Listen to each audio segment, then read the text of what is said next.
You are listening to episode 284 of the Peaceful Mind Podcast.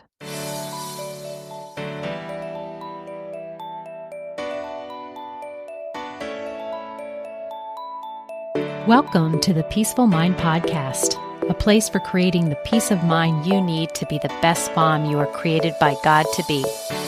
If you want to bring more balance, more joy, and more peace to your motherhood, this is the place for you. I'm your host, certified life coach and Catholic mom, Danielle Tino. In the name of the Father, of the Son, and of the Holy Spirit, let's get started. Hi, everyone. Thanks so much for joining me for another episode. I'm so glad you're here. And before we dive in, I want to just ask you and give you a few reminders. I want you to remember the time before you found this podcast or found this help. And do you have a friend or an acquaintance or somebody on the end of your email list or on your social media where you think they also might benefit from all of the episodes that are on the Peaceful Mind Podcast? If so, could I just urge you to share? I always want to take a moment to think about that mom out there who is suffering with one of the many challenges that I already have addressed here. And I need the help to be able to get the word out, so that I can carry out this mission of being a channel of peace for, my faith-filled moms out there.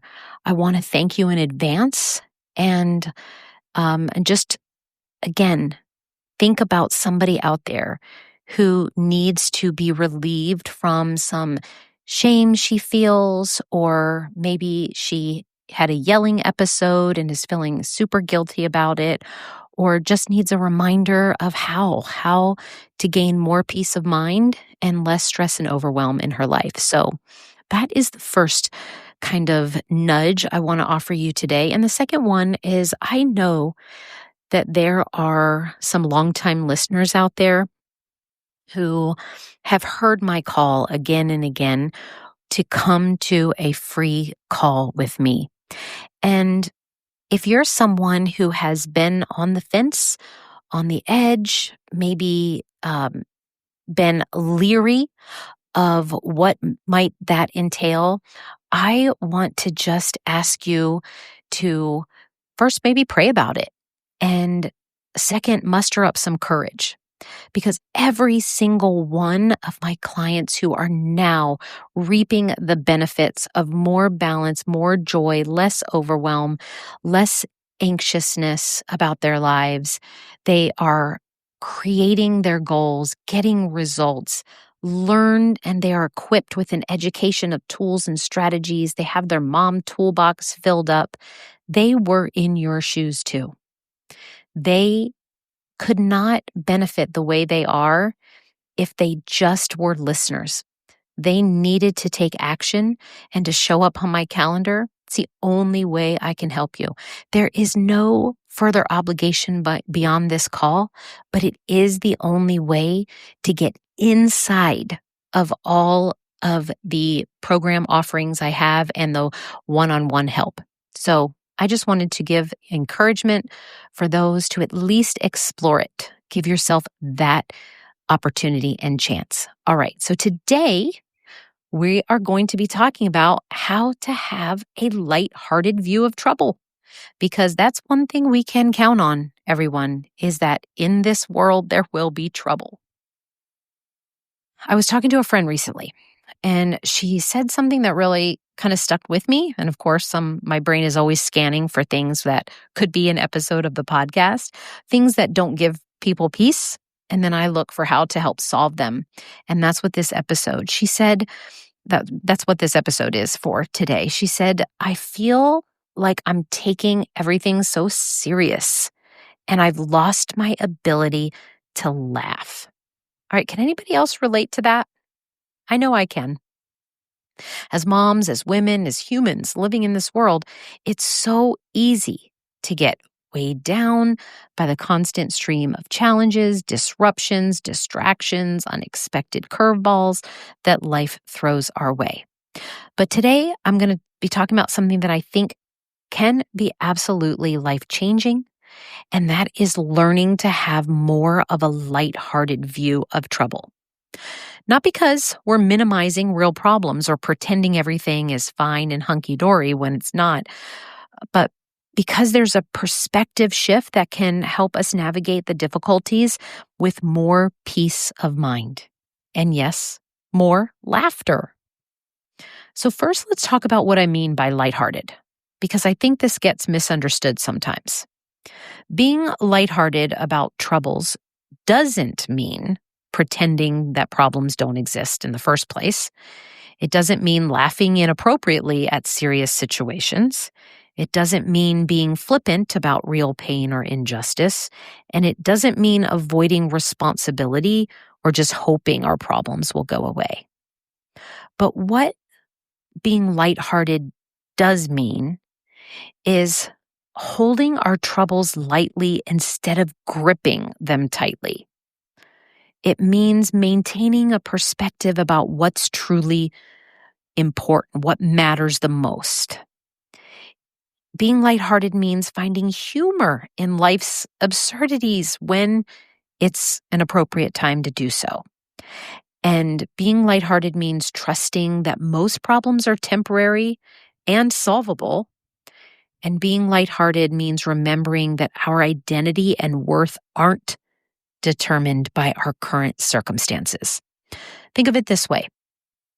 Like, imagine you're holding a helium balloon. I say this because a few weeks ago, I had a party for my nephew, and I literally, it started to go anyway, but I literally took the scissors to the number balloons and all the helium kind of came out. But if you grip it tightly, right? If you grip it because you don't want it to go away, you don't want it to blow away, the helium balloon, first of all, you'll get white knuckles about it, like when you're worried it's float away, but your hand could cramp up and you're not going to be enjoying the balloon at all, right? It'll just be the pain of your cramped up hand.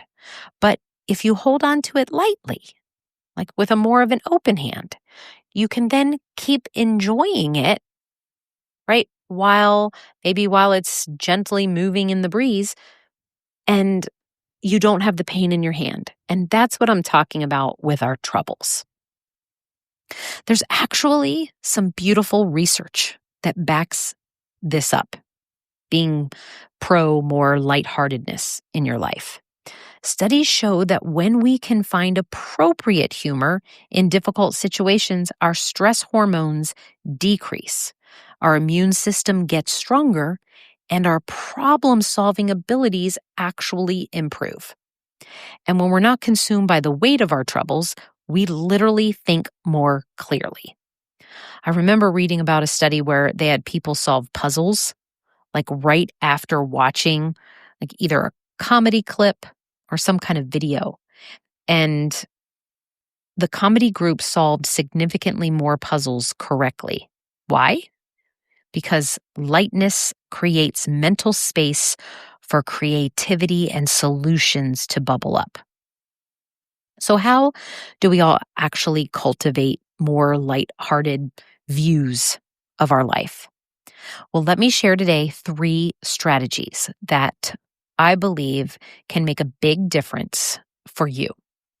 The first strategy I'm going to call the story I'll tell later technique. So what this is when something frustrating happens, you want to ask yourself, is this going to make a great story someday? You know those disasters that become the stories we laugh about years later at family gatherings? The time the dog ate the birthday cake right before guests arrived, or when everyone got food poisoning on the family vacation, or that morning when everything could go wrong did go wrong. In that moment, it feels like something that's catastrophic, right? But these times, with time, these times, they become the stories that bring us together, make us laugh, remind us of our resilience. So if we're in the middle of chaos, can you find at that time, maybe in your brain, fast forward to the future and ask yourself, could this be something I'm going to tell the story and laugh about one day? Because if so, in that moment, you could make it more lighthearted. All right, the second strategy I'm going to call out the zoom out method. And this is about perspective. Like kind of everything that I'm talking about on this podcast is about um, a perspective, a different perspective, changing our perspective. So this one's no different. So when you are overwhelmed by a problem, I want you to literally imagine zooming out like a camera.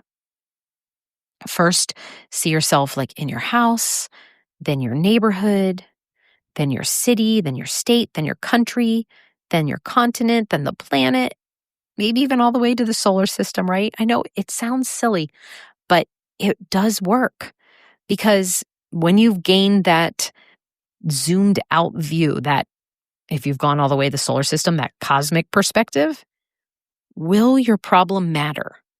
Will it matter in a week, a month, a year? Most of the time, the answer is no. And that doesn't minimize the problem you're having right now. It just right sizes it. It puts it into perspective. It helps you remember that you are not your problems and that this moment is not your whole life. It's just that. It's a moment. It's a blip.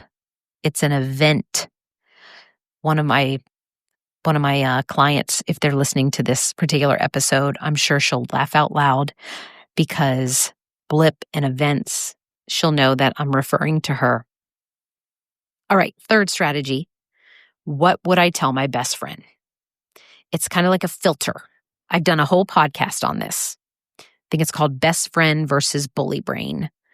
But what it's asking you to do, well, it's showing you, first of all, that we are all our own harshest critics. When trouble hits, we tell ourselves stories about how we should have prevented it, how we're failing, how everything's falling apart, right? But if your best friend came to you with the exact same problem, what would you say to her? You'd probably be gentle. You'd most likely be encouraging. Maybe even find some humor in the situation. You would be looking to put a funny spin on it. But you would be doing this to help her feel better. You'd remind her of her strength and how she's come through victories before in her past. And you'd remind her of her ability to handle whatever comes her way. And you'd say, hey, I'm here for you. Well, I want you to try being that friend to yourself. This is one way how to make your life more lighthearted. As soon as possible, get into that best friend to yourself mode. Now, I want to be really clear about something. There are times, I fully 100% believe there are times when lightness isn't the right response.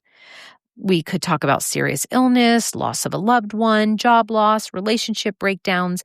These do require us to feel deeply, to allow and process negative emotions, right? To grieve, to move through, to take things seriously for a time or an occasion. But even in these darker times, there can be moments of lightness. As I say this, I think about the episode I did in the past called The Light in the Darkness. We might want to refer to that one as well. Sometimes we have a funny memory of someone we've lost. The absurdity of all the insurance paperwork maybe we have to go through when we're trying to grieve a lost loved ones.